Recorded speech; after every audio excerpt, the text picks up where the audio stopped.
Terima kasih Bapa, kami mengucap syukur buat hari ini, hari yang Tuhan jadikan. Kami percaya kasih dan kuasa Tuhan tidak terbatas oleh ruang dan waktu. Urapi setiap kami Tuhan pada hari ini, urapi hamba-Mu yang tidak ada apa-apanya, sampaikan isi hati-Mu, bukakan setiap rahasia firman-Mu. Di dalam nama Tuhan kami Yesus Kristus kami sambut firman-Mu, haleluya, amin, amin, amin. Iya, shalom. Saya percaya setiap kita kabarnya baik dan luar biasa, karena penyertaan Tuhan senantiasa ada atas kita. Iya, baik saudara, hari-hari ini kita mendengar ada begitu banyak berita-berita yang terus membuat hati kita itu cemas, gelisah, takut. Bahkan sebagian orang bertanya, mengapa ini harus terjadi? Sebagian lagi bertanya, Ibu, kenapa tidak ditengking saja pandemi ini supaya segera berlalu virus ini dari bangsa kita? Saudara, tidak ada satupun yang terjadi tanpa seizin Tuhan. Kita percaya semua Tuhan izinkan terjadi. Tetapi ketika sesuatu terjadi, jangan cari perlindungan kepada manusia.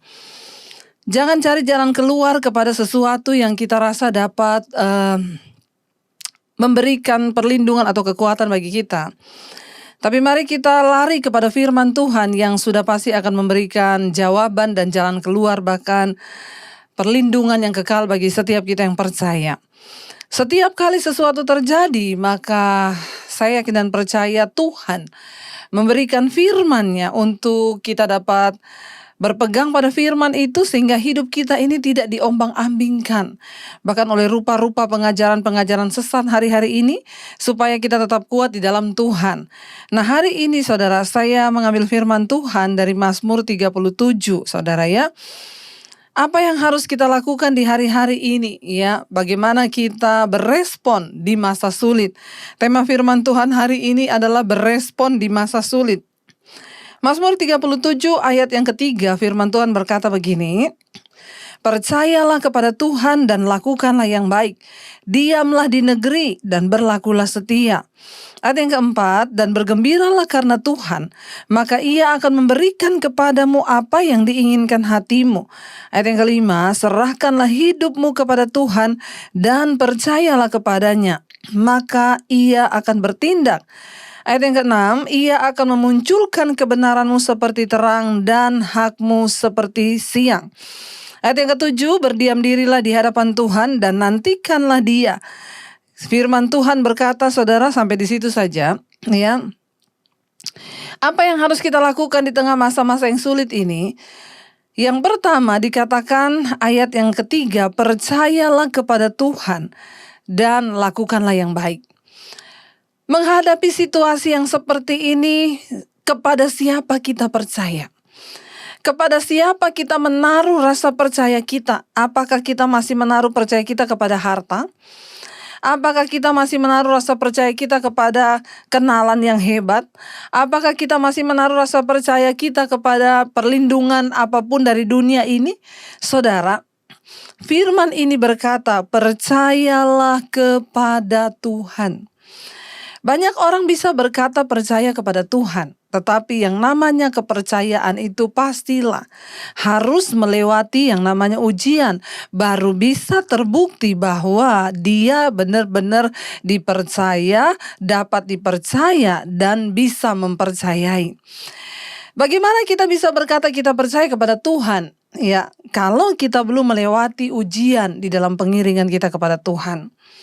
Hanya orang-orang yang sudah melewati ujian di dalam imanlah yang bisa sungguh-sungguh mengerti apa itu arti percaya kepada Tuhan. Kalau orang belum mengalami tekanan, penderitaan, ujian, maka sulit untuk kita berkata kita percaya pada Tuhan. Makanya saya tahu hari-hari ini banyak orang yang berkata, saya percaya Bu pada Tuhan. Tapi keadaan saya itu Bu, Ibu gak rasa sih jadi saya. Saya sih percaya Bu pada Tuhan. Tapi kan ini di depan kita keadaan begini.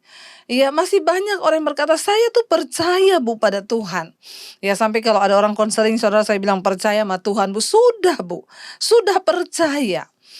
Saudara, sampai di mana batas percaya kita kepada Tuhan, itu yang pasti bukan manusia yang dapat mengukur, tetapi Tuhan ya dengan kita lah yang harus berurusan. Hari-hari ini tidak ada jalan keluar lain, tidak ada hal terbaik yang bisa kita lakukan di tengah masa pandemi, di tengah masa kesulitan yang besar ini, selain adalah membangun iman dan rasa percaya kita kepada Tuhan. Kita belajar tentang rasa percaya itu dari kisah-kisah di Alkitab, salah satunya adalah Sadrak, Mesak, dan Abednego. Ketika Raja Nebukadnezar membuat patung yang tinggi dari emas, dia berkata, siapapun yang tidak menyembah patung dewa buatanku ini, maka mereka harus mati dibakar di dalam dapur api yang menyala-nyala.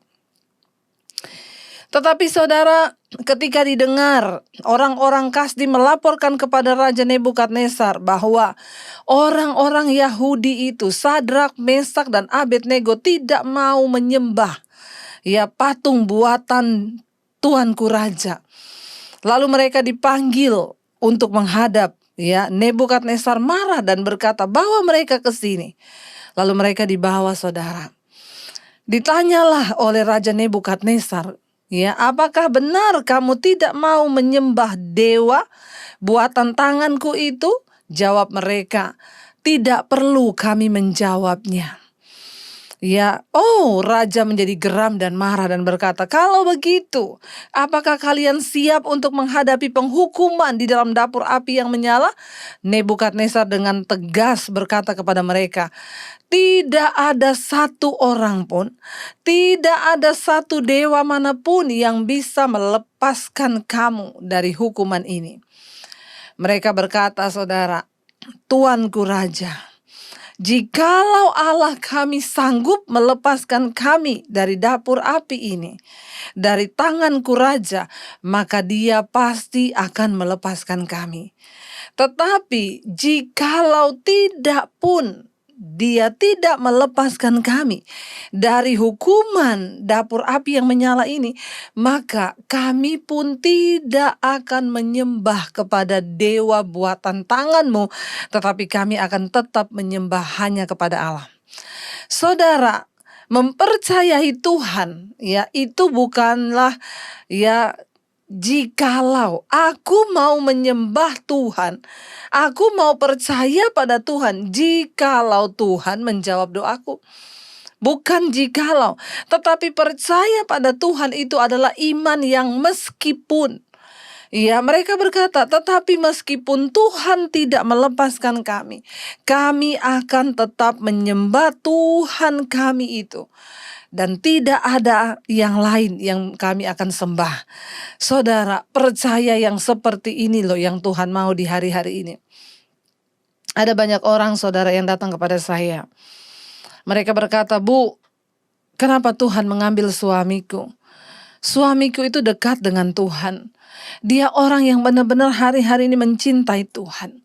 Kenapa Tuhan mengambil dia, Bu? Kemarin suami saya kena COVID dan dia meninggal.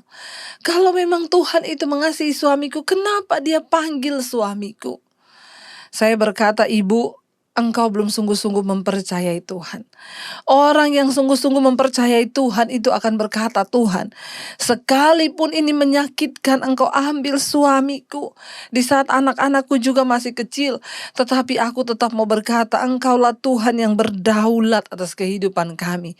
Orang yang mengaku percaya pada Tuhan itu Meskipun saya belum disembuhkan, tapi aku tetap percaya pada Tuhan. Meskipun saya belum melihat jalan keluar, aku tetap percaya. Saudara, percaya yang seperti apa hari-hari ini yang kita miliki kepada Tuhan. Kita tidak akan pernah bisa melewati masa sulit ini jika kita hanya setengah-setengah percaya. Tuhan mencari orang yang percaya sungguh kepada Dia. Dan kitalah yang akan melihat kemenangan itu di depan kita.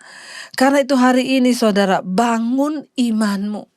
Sekali lagi, jangan cuma jaga imun. Hari-hari ini banyak orang sibuk jaga imun.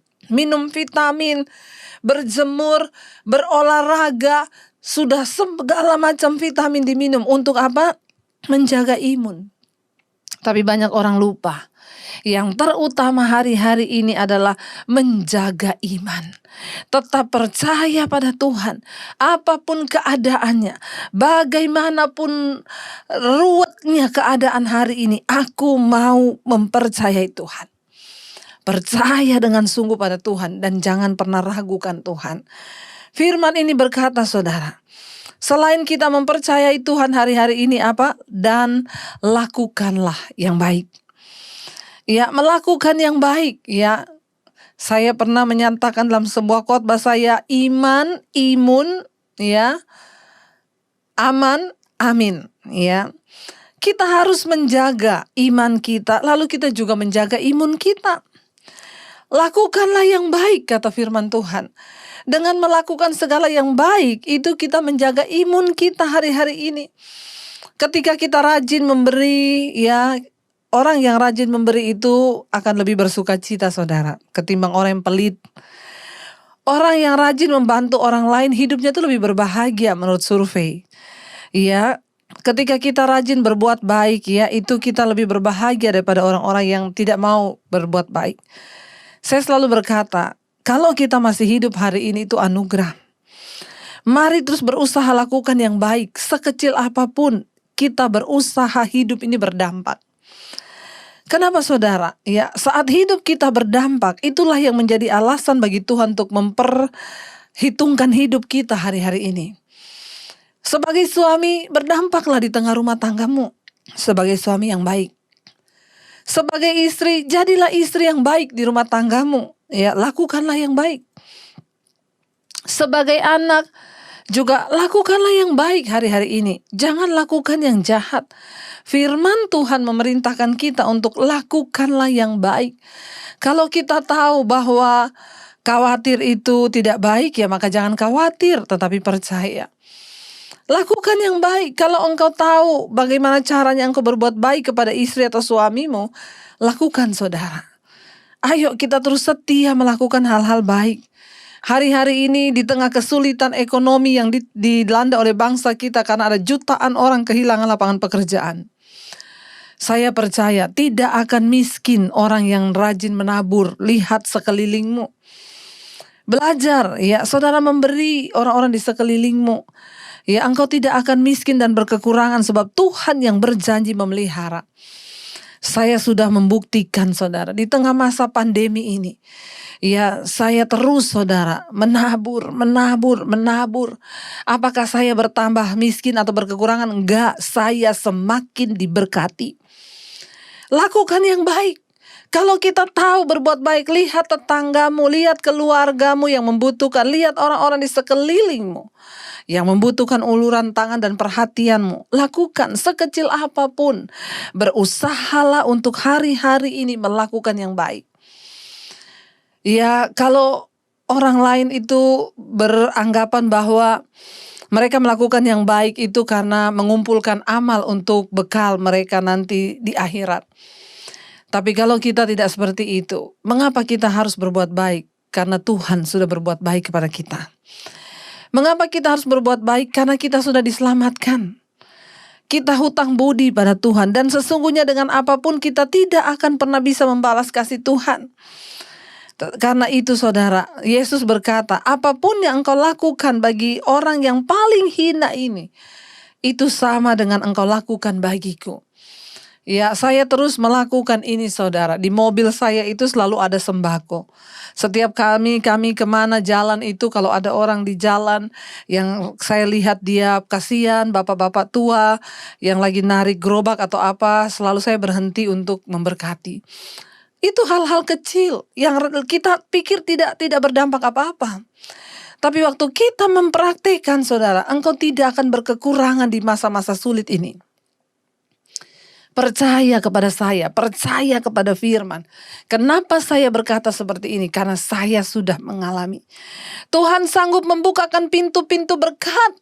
Dan ini adalah waktu-waktu dinyatakannya perbedaan antara orang benar dan orang yang tidak benar. Ini adalah waktu-waktu Tuhan menyatakan mana orang yang sungguh-sungguh melakukan firman-Nya dengan yang tidak.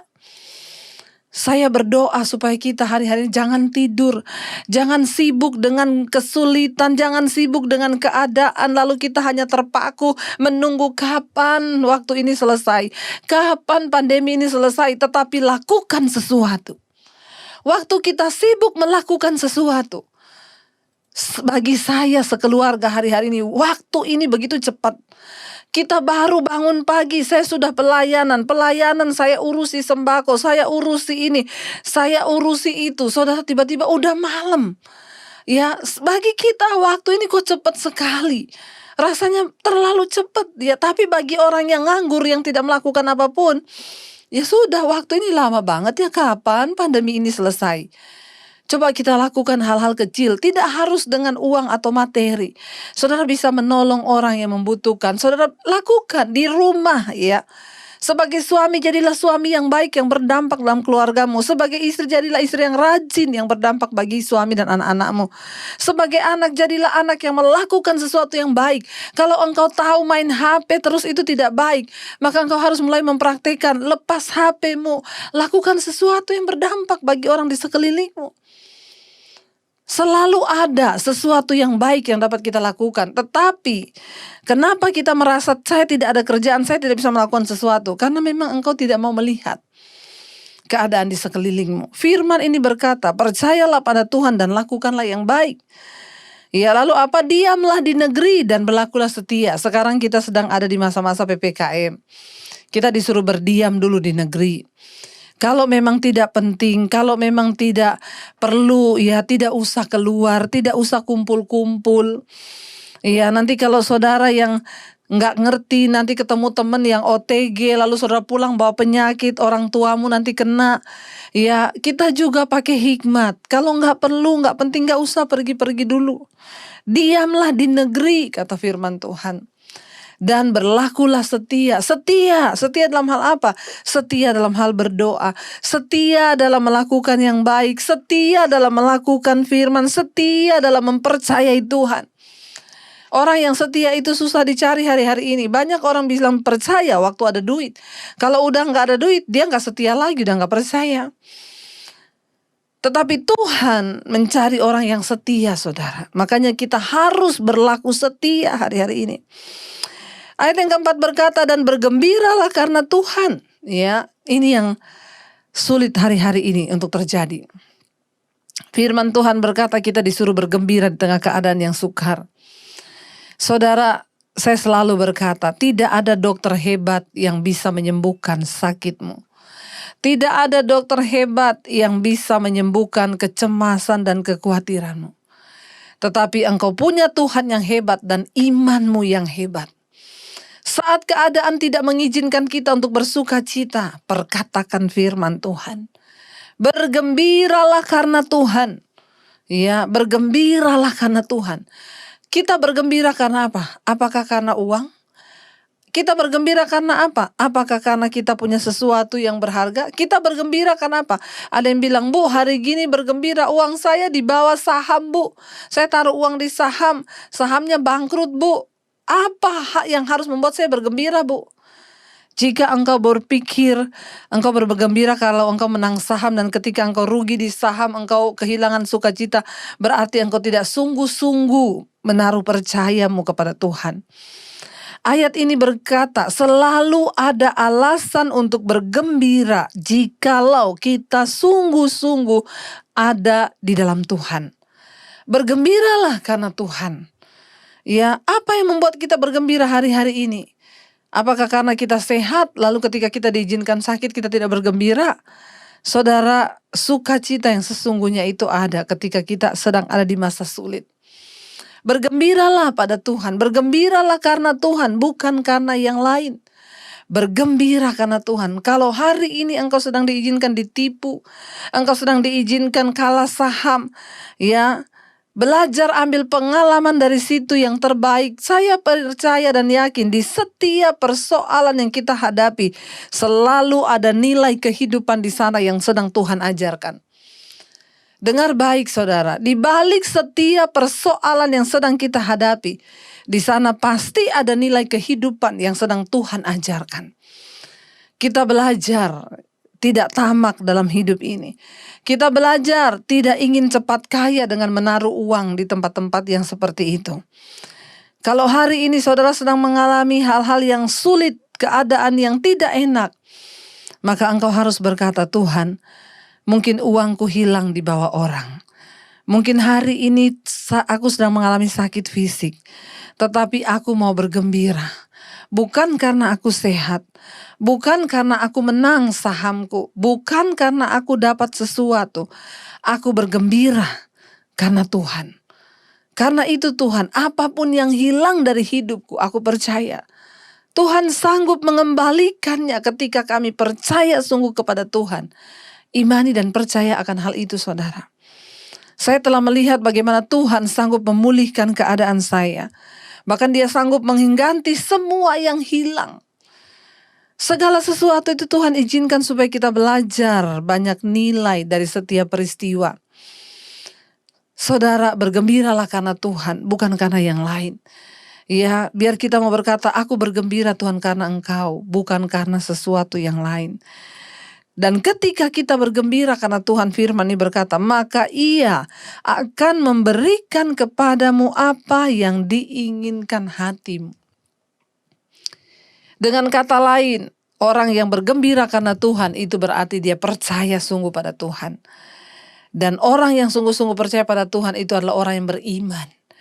Dan iman itu adalah dasar dari segala sesuatu yang kita harapkan dan bukti dari segala sesuatu yang belum kita lihat. Orang yang bergembira karena Tuhan, dia beriman dan percaya pada Tuhan, dan itu pasti terjadi. Makanya ayat ini berkata, maka Tuhan memberikan apa yang diinginkan hatinya. Kenapa? Karena orang yang terus bergembira karena Tuhan, dia punya iman yang luar biasa. Dan iman itulah yang menggerakkan mujizat. Iman itulah yang menghasilkan sesuatu di dalam hidupnya.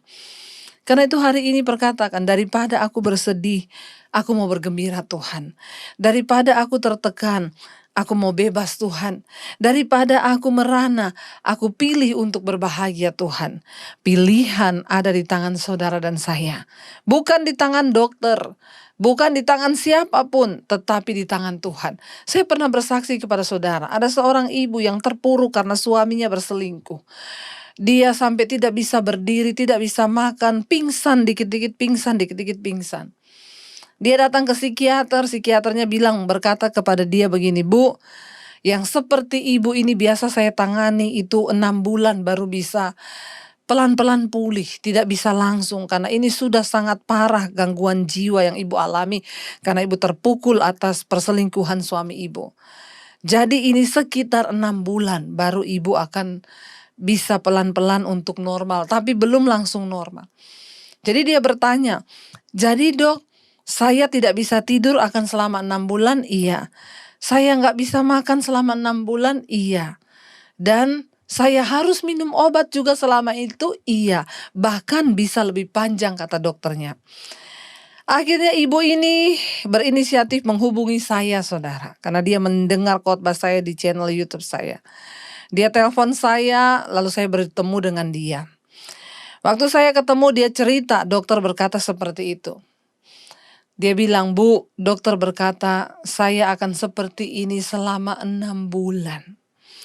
Saya langsung berkata kepada dia, Ibu, dan ibu mau ibu seperti ini 6 bulan?